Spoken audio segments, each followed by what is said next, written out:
We're learning the Maamer Vayehiyu Chayei. The Rebbe said in the year Tafshin Lamed, and the Rebbe was Magiyat in Tafshin Nun Beis. So, in order to, before we begin, we can start like the Lashon in Chassidus with 3 Akdamas. And before that, the Akdama for all the Akdamas.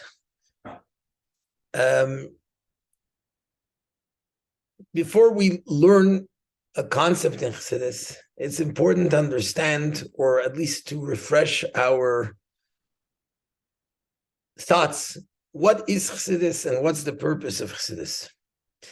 And as a result of that, how do we learn and how are we supposed to approach learning a Maamar and trying to learn a Maamar properly or in depth, as they call it? What does it mean? There's a famous letter from the Rebbe Rashab, which the Rebbe very often quotes with regards to teaching Tanya, where the Rebbe Rashab says, Kima to'isi oiser, I would almost forbid for a person to say chidushim.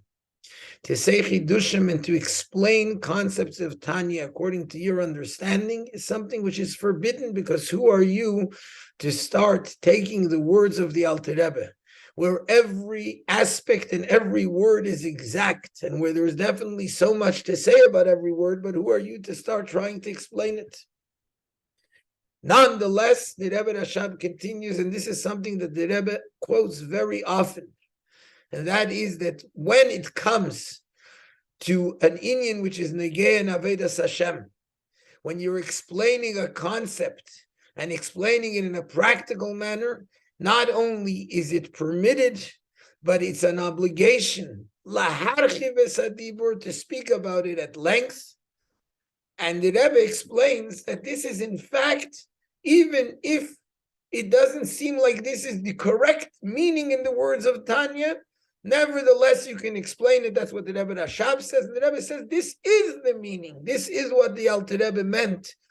All the explanations that you can and everything that you can add in there in Avedas Hashem, this is actually what the Alter Rebbe meant. What does this mean? What's this all about? There's a famous saying, you say it in the name, I believe, of the Rebbe Marash, that people think that Chassidus is an interpretation on Kabbalah. And the truth is that Kabbalah is an interpretation on Chassidus. It's a very interesting idea. Chassidus is not explaining the Oides Shelemayla, the great heavenly lights that there are, and all the spiritual things that are explained in Kabbalah, just explaining it in a better way, in a way that everyone can understand it. Chassidus is not Kabbalah for dummies. Chassidus is about taking it and applying it practically in a person's Avedas Hashem. There's the famous story that the Rebbe often tells.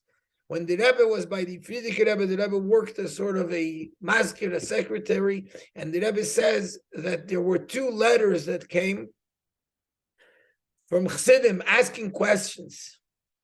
One letter was from a big maskil in Chassidus, and he asked some very deep questions in Chassidus. Frierdiker Rebbe put away that letter.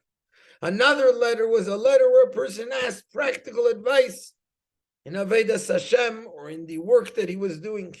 And the Frierdiker Rebbe answered this person at length. And the Rebbe asked why.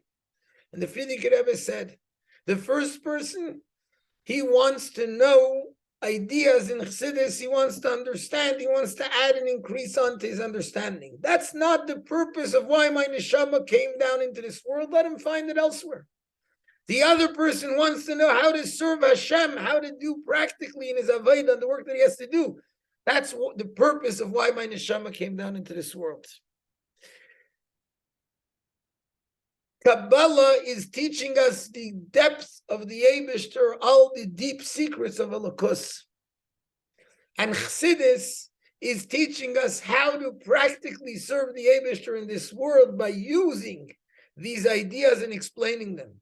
And we say that in truth, ultimately, the whole purpose of all the ideas and of all the Eidos Elyonim that the Eibishter created in all the worlds was for the Avodah of a Jew, for Chassidus, for a Jew to use them practically in Avodah. And therefore, if a person takes chassidus, which is the Torah of the Rabbeim, and he goes and he starts putting in his own ideas, no matter how smart the person may be, then it's called, he's machnis tzelem b'heichel, he's bringing the tzelem of Haskalah into the heichel, into the holiness of chassidus. But when a person takes the ideas and the concepts that the Rabbeim taught, and he uses it to teach practically how a person has to serve the Eibishter, then not only is there nothing to be afraid of, but on the contrary, this is what it's all about. After that, Akdama, to the three Akdamas about this Maamer. Firstly is regarding the Maamer of when it was edited, when it was muga by the Rebbe, when it was given out by the Rebbe. So firstly, just to mention a point which everyone knows, but it's important perhaps to expound on it a little bit. The Rebbe said Maamrim, usually on a Shabbos Mevorchim, on a Yom Pagra, by a Fabrengen. Sometimes it was different occasions, but generally that's the idea of the Maamrim the Rebbe said over the course of the years. Over the course of the years, and specifically in the last few years, meaning starting from Mem Zayin a little bit, Mem Ches a little bit more, and then sort of it came in a flow, and Recheves Anor from Mem Tes and Nun Aleph, Nun Beis, each year adding more and more, is when the Rebbe began to edit Maamorim. The Rebbe took a Maamer from before, a Maamer that had been said previously. It was prepared by one of the Chassidim, one of the Chayzerim, usually by the head Chayzer, by Rabbi Khan, prepared, set up, and given to the Rebbe to be Magia, and then that would come out as a Kuntris. And in truth, you have, in a sense, in the Maamorim, you have two aspects. There is the Maamer, the way it was said by the Rebbe, Kinsinasa Misinai, which that we can perhaps call that Milamayla Lamata. Milamayla Lamata, the Rebbe said a Maamer. Chassidim wrote a Hanacha of the Maamer. You have the Maamer exactly in the words, or on the tape, or on the video, exactly the way the Rebbe said it, Kinsinasa Misinai. That's almost from above the ideas, the concepts, the way they came down, the way they're given Milamayla. Then you have the Maamorim, the way they were edited by the Rebbe. But the way the Maamorim are edited by the Rebbe is first prepared milamata l'mayla by the Chassidim, according to the Hirais that the Rebbe gave and that the Rebbe taught over the years. The Rebbe guided and showed and gave all the guidance of how the Maamer should be prepared, but then it was signed and sealed with the Chaysam HaMelech as the Maamer, which is Muga, and given out as a Maamer. And the truth is, you have both types. So you can have the Maamer the way you learn it, the way it's in the Seder, of the way the years that it was said. And there's the Maamorim that were edited by the Rebbe, and regardless of which year was before, which year was after, often the Maamer before is the Maamer which was said after, etc., etc. But there's a Seder, Mesuder, where anyone, you don't have to be a big chacham to be able to see there is a hemshech, there's a continuation. There is something from one Maamer to the next, the way it came out in the Sfarim in Maloket. We said Maloket Beis is Mem Zayin Mem Ches, Maloket Gimel is Mem Tes, Maloket Dal is Nun Tavshin Nun, Maloket Hey Tavshin Nun Aleph, Maloket Vav is Tavshin Nun Beis. And each year you could see the hemshech ha'inyanim of how the Maamorim are creating an idea, a concept, one after the other, despite the fact that the way they were said was a totally different seder. In Tavshin Nun Aleph, as we said, there was a flow of Maamorim. Every Yom Tiv, every Yom of the Pagra, a Maamer came out, sometimes days which we didn't even expect that a Maamer should come out, and a Maamer came out. Chaf, Menachem of the yahrzeit of the Rebbe's father, there came out a Maamer in Tavshin Aleph Ata Yisrael. And then, after that,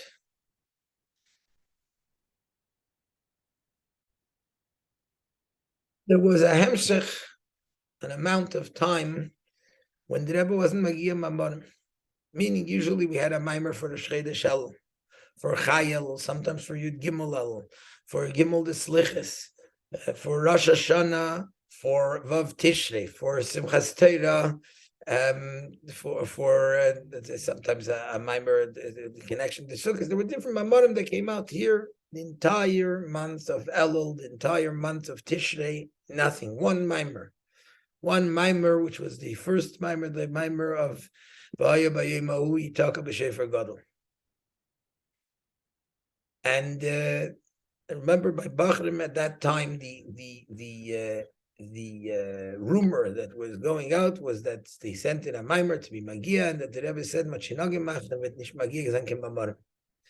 maybe it was a different lashon, maybe it was dervail, whatever it was, but it seemed like it was coming milamaila. In other words, that the Rebbe didn't want to be Magia Maamar for whatever reason it was. Remember, we had a fabrengen of Bachrim, we made achlata. So the Rebbe is going to be Magia, another Maamer. We stop everything we do as soon as a Maamer comes out. Said we don't give enough respect for the Rebbe's Maamar. A Maamer comes out and we push it off to learn it later. Said as soon as a Maamer comes out, it doesn't matter when it is. Sit down, we learn the Maamer. That's the first thing. And we wrote into the Rebbe. Yes, so Abracha, the Rebbe's Maamar was around Chaf Cheshvan time. I believe we had a bunch of Bachrim who went to Maamer Balpeh, whatever it was. And sure enough, the Rebbe was Magia, the Maamer. And then the Rebbe gave it out to each person. Miyadei Akdoisha, the Rebbe was standing outside of Gan Eden Atachten. It was together with $1. The Rebbe gave each person standing mamish in the door. The door opened. The Rebbe standing inside. Inside his room, the Rebbe was standing with the door open, and everyone walked by, like it was by Lekach and by Panim, and the Rebbe gave each person Miyadei Akdoisha, the Maamer.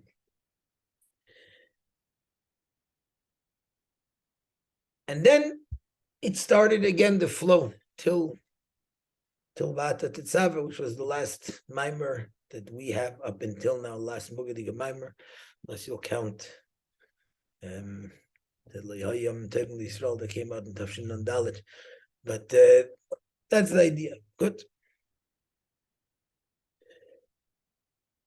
It's a very interesting thing, because when you look at Simuldig Gezachen, what do we understand in it? And yet, it seems obvious that there's something which is a lesson for us, that the Rebbe was showing us something. And it's interesting that year, Simchas Torah, we had a very similar type of idea. The first hakafe, or the first two hakafes or whatever, was normal with a lot of idud. In the middle, it was as if nothing. It was like there was a few tnuas with the hand, but lefiyerech. And then came in the end, I remember the seventh hakafa, maybe the sixth and seventh hakafa was shaloi berech, much more. It's almost like the Rebbe in certain things was showing us and giving us a directive of what's coming and how we should deal with it. And with the Maamorim as well. There's Maamorim, and then suddenly there's a time when it's shtum, when we don't get Maamorim from above, and then it comes flowing in the fullest amount. And it's interesting that the Maamer Vayehiyu Chayei sort of came in the middle of the time when there was no Maamorim. And if you look at the Teichen of the Maamer Vayehiyu Chayei, the Rebbe is explaining that even in a time when it's Itaka Me'atzme, when it looks like we don't see the Tekeh, we don't see the one blowing the shofar, we don't know who's the Tekeh. It looks like it's happening on its own, but that happening on its own is actually with the koyach. It's the koyach ha'atzmos, and it's the koyach ha'aveda of a Jew, when he doesn't feel like he's getting milamaila, but yet he knows that he's ma'ira, the nekudas ha'nefesh and the nekudas ha'neshama, that he has that connection. And it's almost like that Maamer Vayehiyu Chayei was a Maamer where the Rebbe was giving us a for all the time. When there comes a time when we can't see, we can't hear, when it feels like it's a darkness that's incomprehensible. how are we supposed to connect? And the Rebbe says, Yitaka me'atzmai, the tikia comes from the etzem and neshama, from the connection of the pinta l'yid, of the nekuda sayadas that we have, and we know that it's really the Yitaka, the reason why we don't see the tikia, it's coming from atzmas, from a higher place. Here comes a Maamer where the Rebbe restarted, so to speak, where the Rebbe is preparing us how to prepare for the new Gilui that's coming up. And as we'll explain, and as we'll see, Mitzvah Hashem. Another thing, more of a personal story.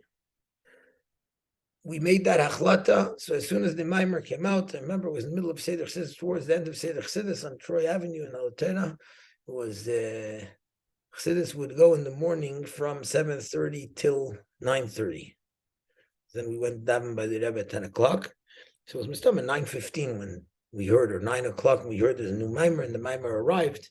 We started dancing, and then right away sat down like the achlata was. We sat down and learned the Maamer, and then we heard that Rebbe was giving out the Maamer that night. And I remember a few of us made achlata, we're going to learn the Maamer Bel Peh before we go get the Maamer from the Rebbe.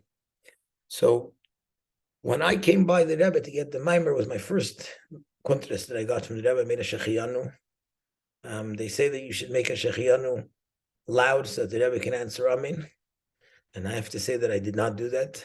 And I didn't even make the shechiyanu when I was standing in front of the Rebbe. I made it before that because I wasn't going to dare make a shechiyanu standing in front of the Rebbe. But Bill got the Maamer from the Rebbe, and it was a strange thing. And I looked around and I asked my friends and I asked others, and nobody else got it like that. It seems like Begashmias, whoever was the Bachrim, whoever it was that were putting the Maamer together, so you take the pages, you fold them in half, and you put two staples in the middle, like a book, and then they slipped the dollar in between the pages.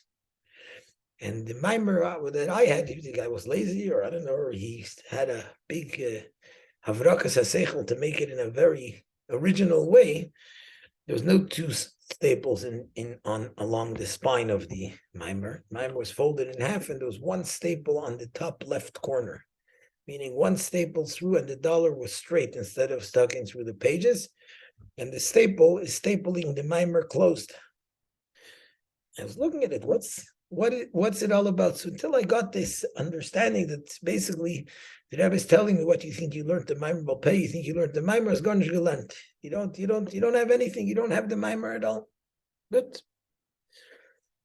And this was finally I took the staple out and I learned it. Now, why am I telling this personal story? Because the way I feel it is that when I got something from the Rebbe, it wasn't for me. The Rebbe gave me whatever the Rebbe gave me in order to give over in my job of giving over to the next generation that have a time when we don't see the Rebbe, when we don't hear the Rebbe, and to help make it and connect myself, but mostly to connect others to the Rebbe, to the essence, the etzem of what it means the Rebbe, in order to prepare for this galus, for when the Rebbe will be completely revealed and take us out of galus. And what does it mean, the Maamer stapled closed? It can't just be a psashtech or a musar zag, a musarvat. There must be something much deeper than that, which, yes, it's true, that concept, to ves garnished, you don't understand anything you think you understand, but the Rebbe's way is something much deeper and much more than that. Das ist die zweite Akdama. Die dritte Akdama is b'negiyah the Maamer. Negiyah the Maamer, the Maamer originally is a Maamer which was said by the Rebbe Maharash in the year Tafresh Lamed. Vayehiyu Chayei. The Rebbe Rashab, 50 years later, in Tafresh Pei, said also a Maamer based on that Maamer.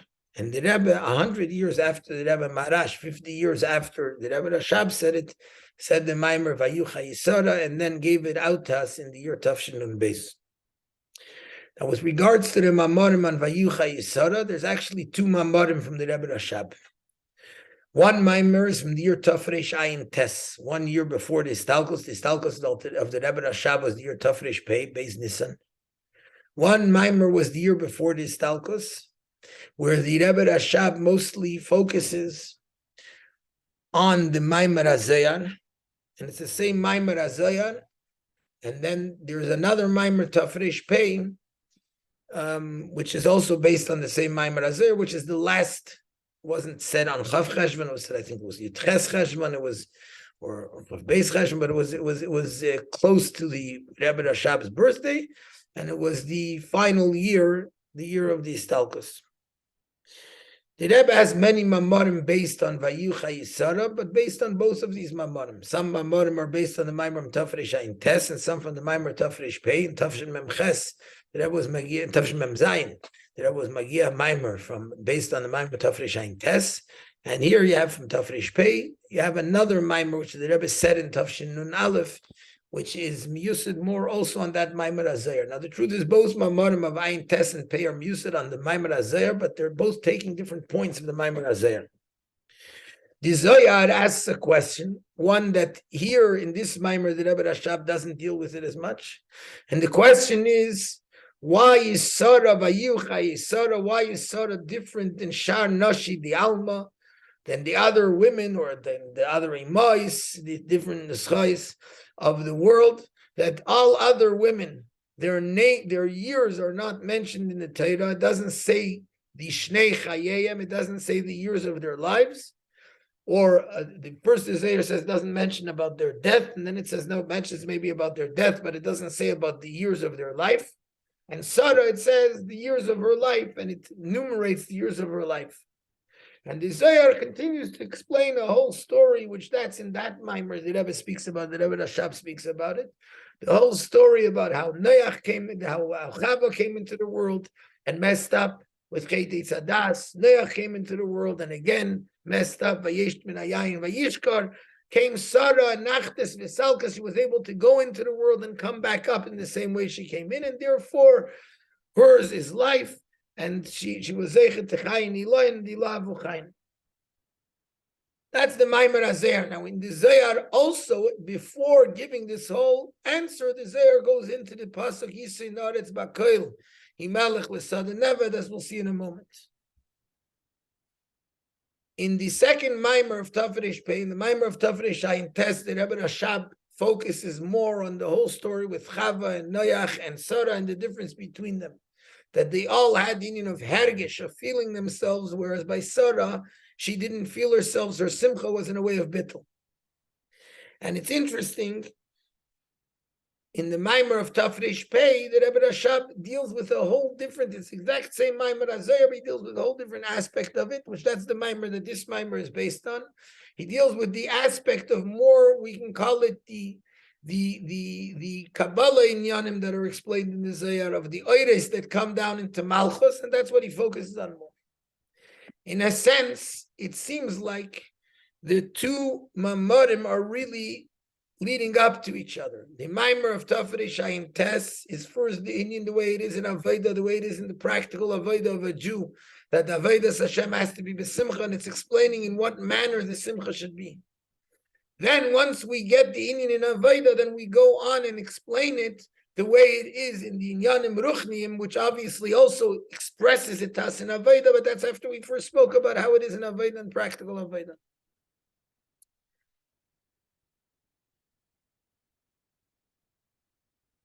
Let's now, in order to understand and in order to get a little bit of what's happening, let's look at something which in truth this whole Maamer in a sense leads toward it, even though it explains it more at length in the end of the Maamer.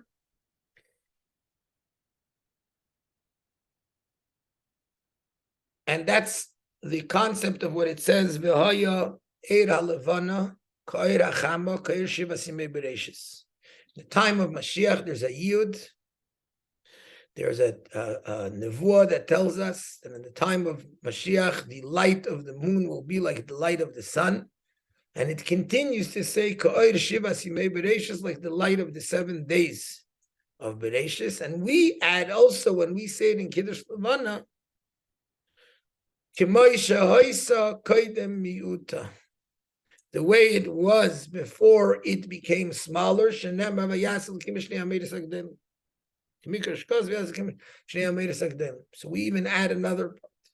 Seemingly there's three parts over here. There's what the pasuk says,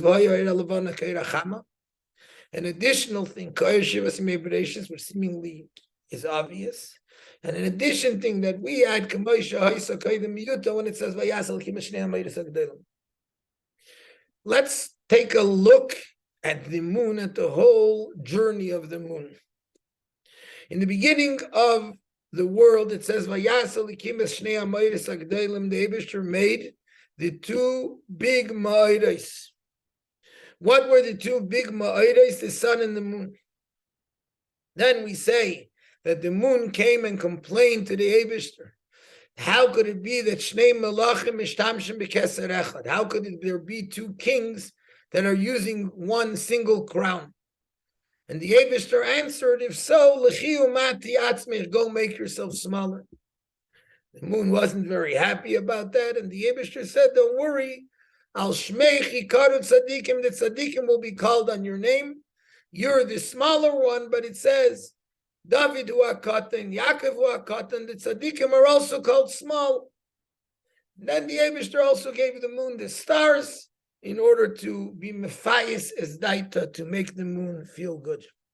Not only that, but we find that every month on Rosh Chodesh, we bring a carbon chatas. And what's the carbon chatas? Lashem, it's a chatas for the Eibishter. And the Medrash tells us, the Eibishter says, Banai, my children, bring for me a carbon chatas for the fact that I made the moon smaller. Almost like a sin that the Eibishter is saying, bring a carbon chatas to forgive for my sin, to atone for my sin. Liasid love, in the time of Mashiach will come big, but let's first look at what it meant that the moon became smaller.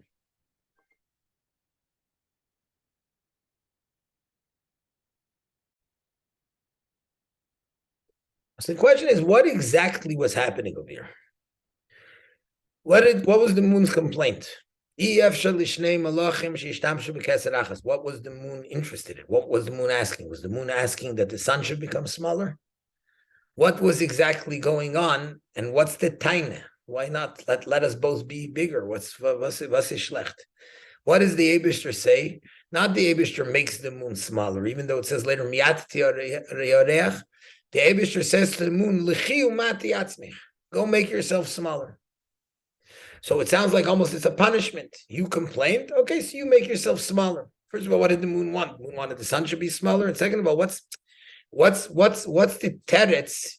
If the moon came with a tainet seidekes, with a proper complaint, so why does the Eibishter say, go make yourself smaller? And then the Eibishter is being mefayes the moon and looking and the like carbon and everything. Was punktet sich da? So if we look at it, and let's look at what it means, ma'or and oir. It says, Vayas Elokim es shnei ha-ma'oros hagdolim. What's a ma'or? The famous story that the Rebbe tells, that when the Rebbe was in charge of publishing the Sfarim for Kas, and when they did the Kovetz Shalsheles ha'oir, they made the kovetz, like the library of the Sfarim of the Rabbeim, they called it Kovetz Shalsheles ha'oir, the chain of light. So the Rebbe says originally they were going to call it Shalsheles ha'moir, because the whole thing was there was a chain where there's 9 heichalos, 9 palaces, if you want to call it, which the first one is the Baal Shem Tov, the second one is the Maggid, etc. So these are the ma'oros, these are the sources of light. So they wanted to call it Shalsheles ha'moir, and the Frierdiker Rebbe said, in Maamer, in Niduk and Ishtalshlus. In Maamer, there's no change. The Maamer is the same. There can't be any changes in Maamer. In Oir, there could be a change. The Eibishter makes 2 ma'oros. What's it mean, 2 ma'oros? There could only be 1 ma'or. A ma'or is a source of light. A source of light is 1. There's 1 nekuda, which is a ma'or. Oir, there could be many differences in oir. Ma'or, which is the source, can only be 1. So what happened? There was shnei ma'oros mishtamshim b'keser echad. What does it mean, mishtamshim b'keser echad? There was 1 crown, 1 makif klali, which is on both of them. The 2 ma'oros are in essence expressing the same thing. So came the Levana to the Eibishter with a taina and said, how could it be that two melachim should be mishtamish b'keser echad? A king, there's only one king. It's not ein melech. It's both one. They're both bringing out one inyan, one nekuda. But how's there two maidas that are bringing out the same thing? What did the Eibishter say? L'chiu mati atzmich. Go make yourself smaller.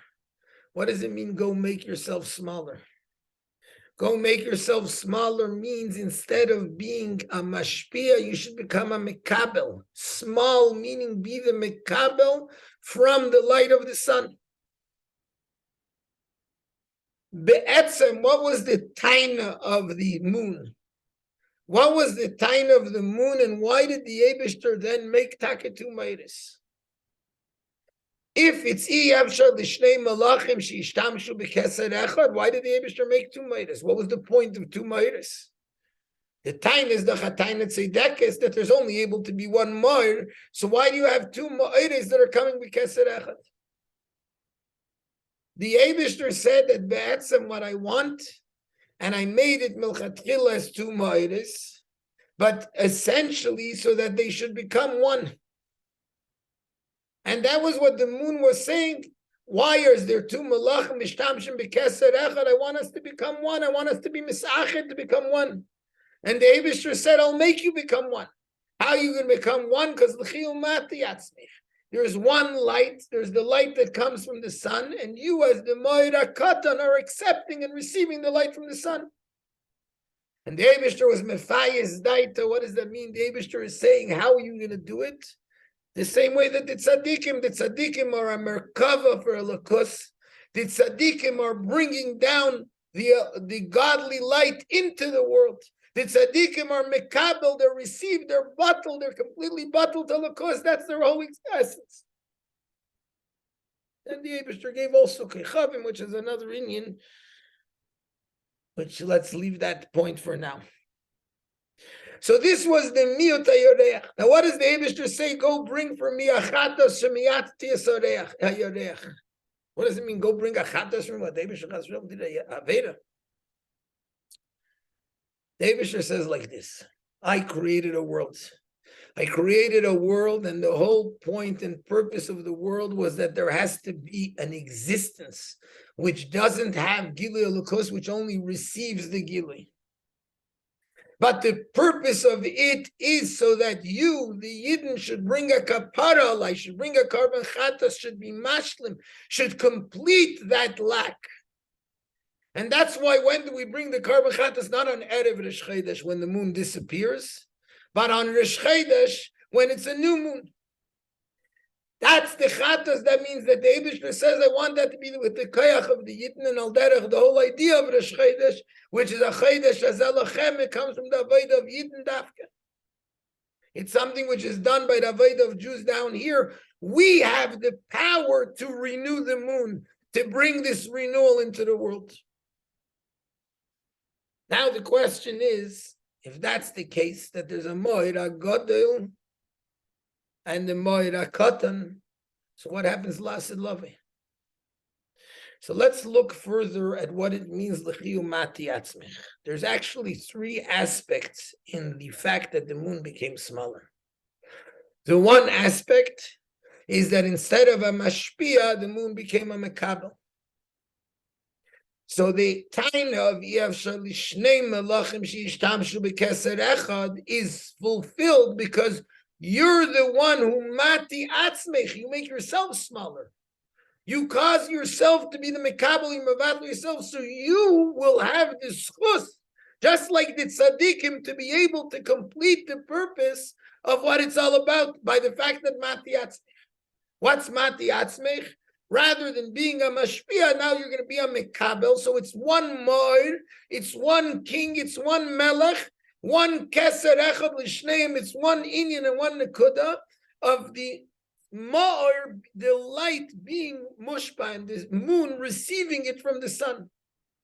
So that's the one inyan of mati atzmich. The second inyan of mati atzmich is the fact that even it's not only that the moon receives the light from the sun, but once the moon receives the light from the sun, the light becomes a smaller light. It's no longer the great light, the light of the moon. Now it becomes the Oir HaLevana, it becomes the light of. So it's a different light. It's a lesser light. It's a smaller amount of light. The third thing of Mati Atzmech is that every month the moon becomes smaller and smaller until it disappears, and then it starts again and it's renewed. It's a new light. What's the idea of Lasid Lavim? So the Eibusher says three things. What does that mean? The moon is still going to be a mekabel. It still receives the light from the sun. But its light, even when it receives it from the sun, is as powerful as the light of the sun. That's one in. Second in is ke'oir shiva simei bereshis, which means when it says vayas elikim es shnei hamoiris hagdolim. What does it mean vayas elikim es shnei hamoiris hagdolim? That they're both mashpia. So not only oir levana k'oir chama, that this oir, which is still called oir levana, which is a mekabel from the sun, but it's as powerful as the light of the sun. But now even more than that, the oir levana k'oir chama, the levana also becomes a mashpia. The levana has its own light. Then there's a third inyan, which is kamoisha isa koidem miyuta, meaning the purpose and the goal. The tachlis of the miyut. The tachlis of the miyut is that it's now fulfilled the purpose of why it became smaller, not just so it should go back and become the same amount of light. And even more than that, that the levana becomes a mashpia. But even more than that, that the levana becomes a mashpia to the chama. Just like now the sun is giving to the moon then becomes the mashpia, and the chama and the sun becomes the mekabel. That's oira levana, oira chama, it becomes the mashpia. This is three nekudas that happen as a result of the Aveda, of the miut hayareach throughout the time of Galus. Now, the question is, if there's only able to be one moir, so what's happening lasid lavai? And the nekuda of that is that lasid lavai, there is now becomes the tachlis hashlemus of the connection. So it's still one moir, but one moir which is expressed in two ways, and like we're going to learn. Now that we understand this meaning of the oira levana kerachama, let's look at it in the practical sense, what it means in our avodas Hashem in the way it is for us. The chama, the sun, is the idea of the shemesh, of the gili of Elokos in the world. The gili Elokos in the world is that the Eibishter reveals godliness into the world. Good. The Eibishter created a world in which godliness is hidden. But in the beginning of the creation, there was Iker Shchina B'Tachtonim Moisa. What does it mean, Iker Shchina B'Tachtonim Moisa? Inside the world, there was the ultimate Gilui. At that time, there was Shnei HaMa'iris HaGdolim. There was the Gilui of Elokos, the way it's in the spiritual, the way it's in the Ruchniistic Eilam. There was the Gilui of Elokos, the way it's in the Gashmiistic Eilam. So then there's no difference. It's what's the purpose? What's the idea of it all? Through the actions of people in this world, there became the miut hayareach, the miut halavana, which means that there became less gilui in the world. There became a helam, a concealment in the world, where the levana is receiving from the sun, and not only that, but it has times when it's a complete helam vaster, when it doesn't even feel it's receiving from the sun. The purpose of all that is to get ultimately to the idea of when there's the ultimate gili of Elokos in the world itself, that the world itself, that the physical world is able to see Elokos, able to see Elokos begili. How does that happen? How do we get there?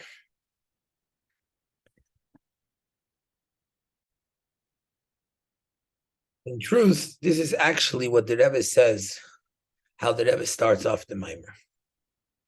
Pasuk says, Vayehiyu Chayei Sarah, Meya Shana, Ve'esim Shana, Ve'sheva Shana, B'shnei Chayei Sarah. We mentioned the question beforehand that's not discussed in this Maamer. That's the question of the Zohar. The Zohar asks, why are all the other women, we don't mention their life, and Sarah, we do mention her life?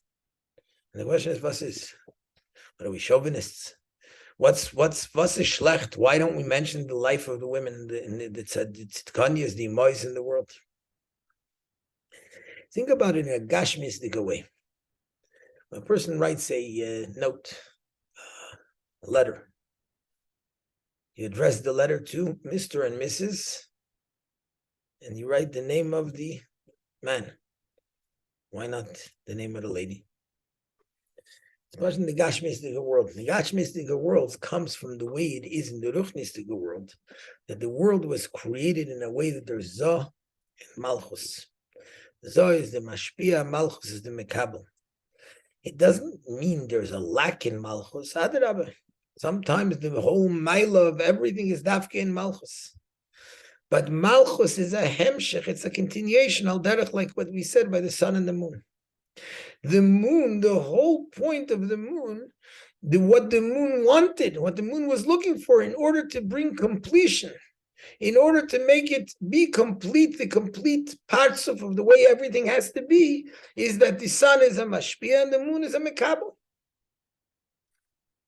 So in the Torah, it talks about the years of Avram, talks about the years of Yitzchak, it talks about the years of Yaakov. Automatically, that includes their dependence, if you want to put it. What does that mean? Is there no Milas in Sarah, in Rivka, Rachel, Leah, Adarabah? They're the ones who brought down the Gilui of the Avos into the world. But their life and their whole thing wasn't their own life. It was their life was a hemshech of bringing down the Gilui of the Avos into the world. So we ask, why is it that by Sarah we mentioned Vayehiyu Chayei Sarah? What does the Zohar explain? The Zohar explains because Sarah zachsa l'chayin iloin. Sarah, which is Malchus, but Sarah is Malchus the way she merited to reveal chayin iloin, a higher form of life. So therefore there's something to bring out, something to express in her life. And like the Lashon, the bittul was b'murgash, even in the felt, even in the revelation, even in the Giluyim, the bittul was felt. So she was able to bring out the inyan of the way it is, and therefore begin kach dilah havu chayim. And that's the idea of Shnei Chayei Sarah. Shnei Chayei Sarah means the life, the years were her life. Now, that inyan is the inyan of Malchus, and the union of every person in this world. A person in this world, our tachlis, our avodah, is to be David who are katan, Yaakov who are katan, to be a mekabel for a lakus, to be a receiver for the Eibishter, where I don't have an existence. If I don't have an existence, so it means there's nothing, there's no life form, there's nothing there in me. There's nothing that I can do, there's nothing that I'm able to accomplish. So we say punkt verkehrt. That's the idea of Vayehiyu Chayei Sarah, that I mitzad the bittul, mitzad the fact that I don't have an existence. My entire existence is bringing out Elokos, bringing out the Rebbe into the world, bringing out the Gilui that the Rebbe brings, which is Gilui Elokos into the world, the Atzmos of the Eibishter. So now, that's where the reality is. So now the Rebbe asks a question. Why does the Rebbe Rashab, first he explains the whole idea, because the Rebbe Rashab asks the question. Now, seemingly in the Zohar it already explains. It explains that Sarah zachsa l'chayin iloyin, that's Vayehiyu Chayei Sarah. Begin kach dilah havu chayin, that's Shnei Chayei Sarah.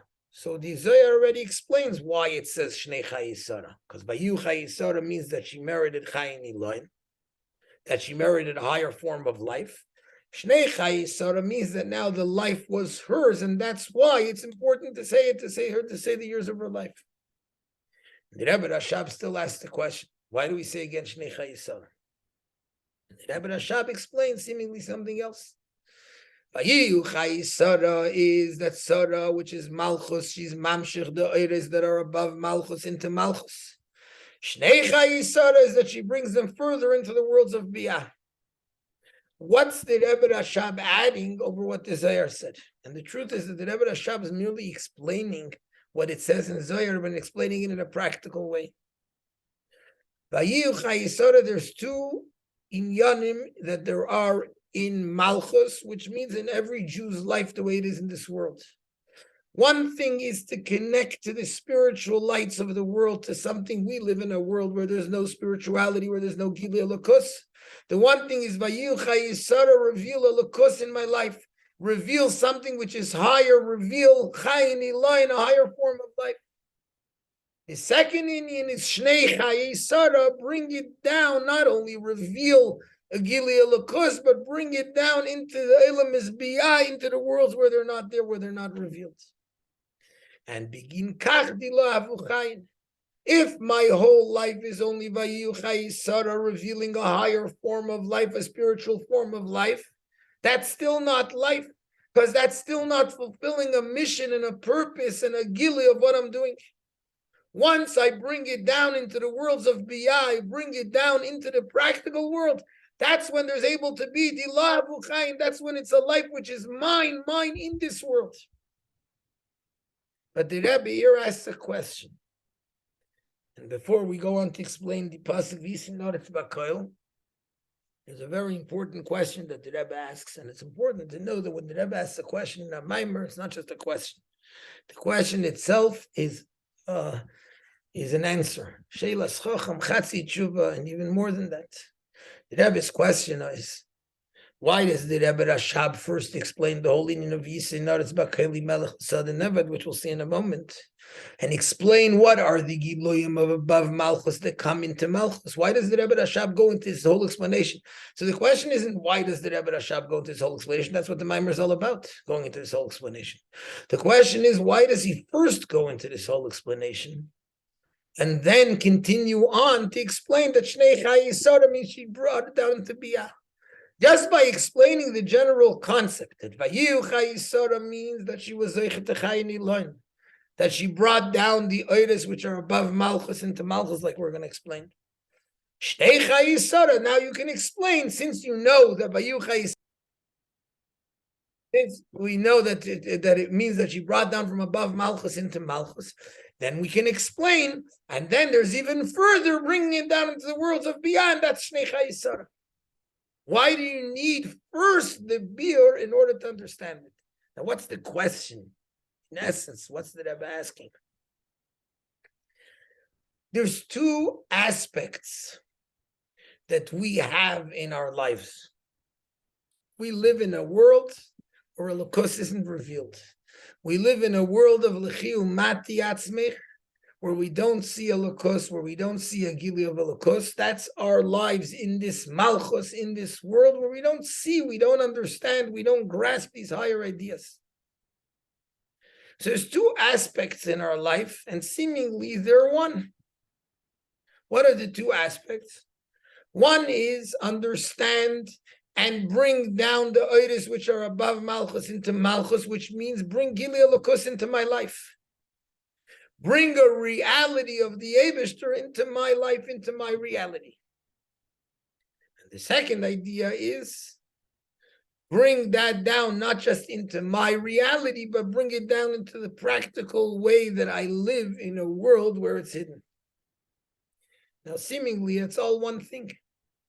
Once I know that my avodah is to go and bring something which is above me, I live in a world where I don't see Elokus, where the reality is the world, like the famous story that the Rebbe mentions all the time with Rabbi Yitzchak of Berditchev, that he said to the Eibishter, why do you put a Jew in a world where in front of his eyes you put Taivas Elam Hazeh, and in this Sfarim you write about Gan Eden and Gehenim, or in our Sprach would be you write about Gilui Elokus.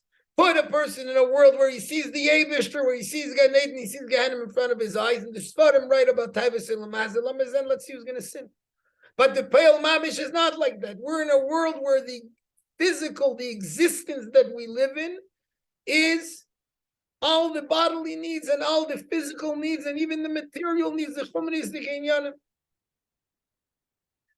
So our job is to connect to something higher, something more spiritual.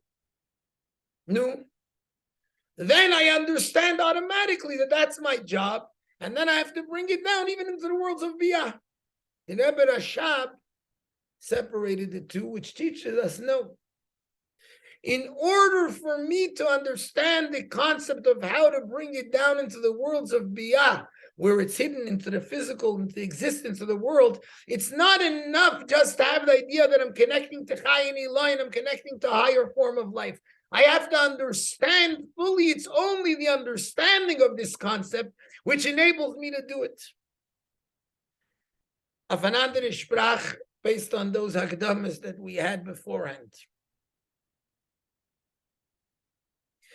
The idea of Kain Eloin and Mati Atzmich.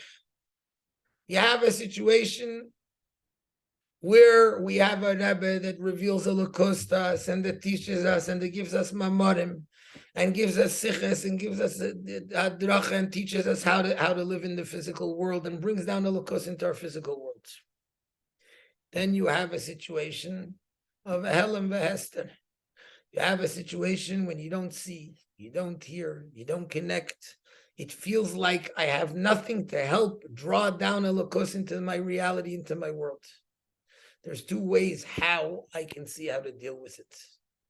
The one way is, okay, I have to reconnect.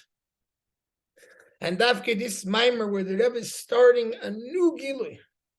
So seemingly that means, okay, there was an Erev Rosh Chodesh, there was a Helam Vehester Alavana, there was a lack, there was something missing.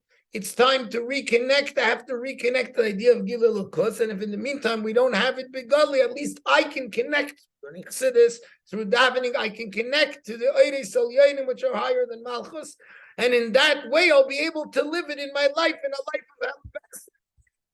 Yeah. And the Rebbe tells us no. And that's what the Rebbe will explain in the whole Maamer. In order for you to have it, it's true that you first have the concept of realizing that there's Chai and Eloi, there's a higher form of life. But in order that it should be Dilavu Chayin, in order that it should be Shnei Chayisara, in order to bring it and to take and live with it, with the Chayis Pnimi, with this Inyan, I first have to be able to understand the purpose, the goal. I have to understand why there was a Helam Vehester, what the depth of the Helam Vehester is, not just try to connect to something higher. I have to understand the idea of the Yisrin Aretz Bakoili. I have to understand the advantage and the purpose and what the Eibishter is doing with the Miyot HaYarech. Because Dafka, when I understand that, then I can get to a higher light. Not just the V'haya Eira Levana Ka'ira Chama, where the moon's light is not lacking. Not just V'haya Eira Levana Ka'ira Chama, where now the moon has a light where it's a mashpia like it was before. But where I realized the purpose, the goal, the mission, what it was all about, to reach the etzem, an etzem which enables there to be a true gilui in the fullest way. And for that, I have to understand the whole idea of Yisinotitz Bakayla, what's the purpose of what's the goal of what it's all about. Now let's look at this pasuk, Yisinotitz Bakayli, because that's what the explanation is. The pasuk says in Mishlei, Shlomo Melech says, Yisrin Aretz Bakayli. Let's look at the simple taich in the pasuk first. Yisrin Aretz, the advantage of the earth, which is seemingly the lowest thing, is in everything.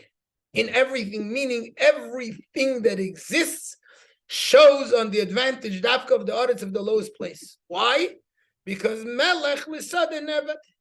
Even the king, who's the highest thing, and there's nothing higher than him. But if he wants to be able to eat, He has to work in the field. That's where he gets his food from the field. That's the explanation, the simple explanation of the pasuk. Now, this pasuk is brought down in Chassidus. The place where it's explained at length is in this Maamer, meaning the Maamer of the Rebbe Marash from Tafresh Lamed, the Maamer of the Rebbe Rashab from Tafresh Pei, and the Maamer of the Rebbe from Tafshin Lamed, which the Rebbe gave out in Tafshin Beis. But there's also other places in Chassidus where it's brought B'kitzer, the same idea, the same explanation, or al derech, the same explanation. So first of all, what's the explanation? The explanation, according to Chassidus, is the Yisrin Oretz. And as we'll explain soon, Oretz and Sad is two separate things. As the Rebbe starts in the next ois. Yisrin Oretz Bakoili. The Yisrin of Oretz is in when we bring down Koil into Oretz. And when there's a Sad and Nevad, so the Chassidus, it switches around. Not the king works in the field, although that part is also important, like we'll see later on. But when there's a Sad and Nevad, when there's a Voida in the field, and that's Dafka in the field, and that's when Melech, the king, comes down into that place. The king is also drawn down over there. So what's that idea? So first of all, the two other places that it's brought down is in the Maamorim of Tisha B'Av and Shabbos Nachamu, Chamisha Asar B'Av. The Rebbe in the Maamer of in Tafshin Nun, the Maamer of Chamisha Asar B'Av, which was given out in Tafshin Nun, Le'ayam Tevil Yisrael. Over there, the Rebbe brings that inyan. And over there, it's explained a very interesting thing. That Yisrin Aretz Bakoili is also connected to the time of the Beis HaMikdash and the time of the Churban Beis HaMikdash. Let's look at that in a minute. And then the other place is in the Maamorim of Elan, and that's based on also in Eten, Tafresh Ayin, where the Rebbe Rashab gives a long explanation about this inyan, on the Maamer of Shabbos of Chamisha Asar B'Av and Shabbos Nachamu, which was Chamisha Asar B'Av. Another place is in the Maamorim of Elul. In a few places, and one of the places in the Rebbe's Maamorim Tafshin Chavav, which came out also Tafshin Nun Ani L'Daidi, where the Rebbe explains that that's the Melech L'Sad and Neva, that's the idea of the Melech, the king coming into the field. Let's look at the different pratim that there are in this and try and explain it a little bit. And based on, we'll start already the idea, the way it's explained in the second ois.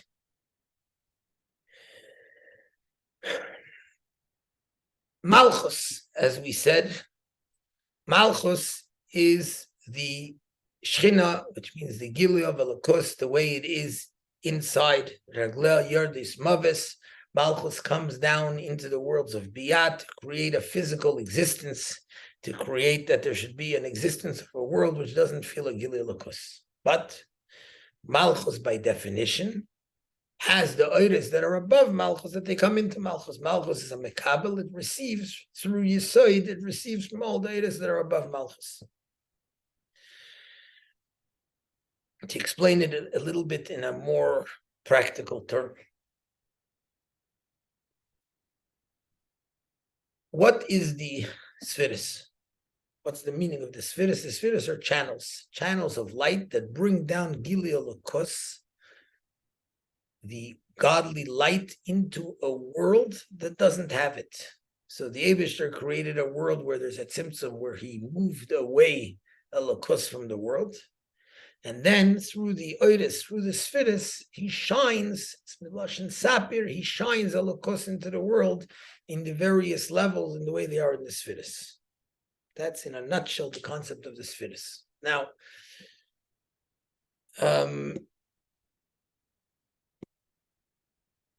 the spheres, if we can take it in the mashal of a person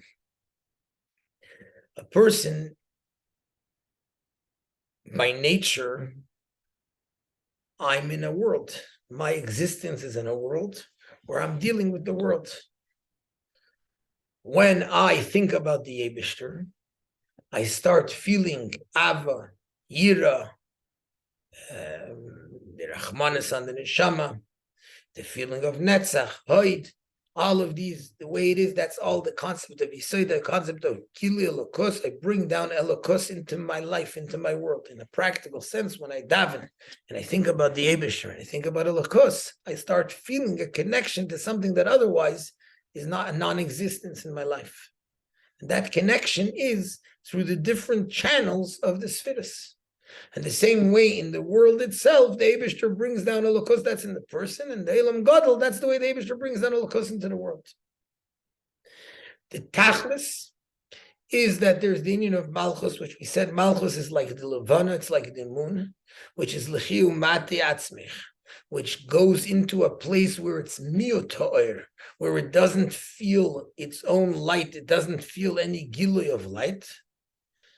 But into Malchus, you bring the Giluyim of the Shemesh, of the sun, of the Eiris, which are above Malchus. Now, in Malchus itself, there's two aspects. There's one aspect called Eretz, and another aspect is called Sadeh.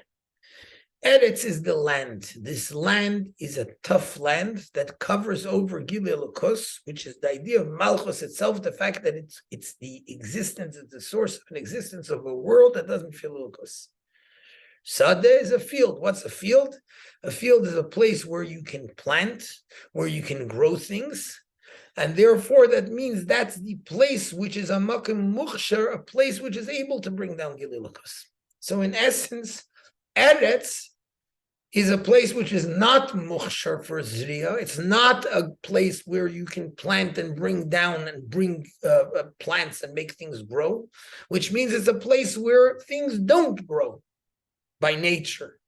It's a place which is Malchus as it is on itself, which doesn't have any Giluyim. Then you have the concept of Sadeh, which means that there is a place where Malchus does have the ability to bring down the Giluyim which are above Malchus. In other words, with regards to the Beis HaMikdash, we say a similar concept, that at the time when there's a Beis HaMikdash, the Beis HaMikdash is called the Kaimos Yara Bashlomusa.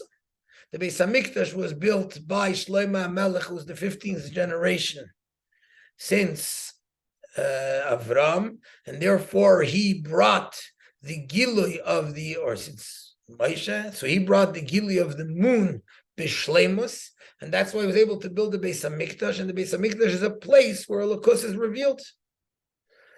It's a place which is muchshar for revealing Elokus in the world. Then there's a time of Churban Beis HaMikdash, which means where the moon becomes smaller, and where you don't see the Gilui Elokus, where you don't have the Beis HaMikdash.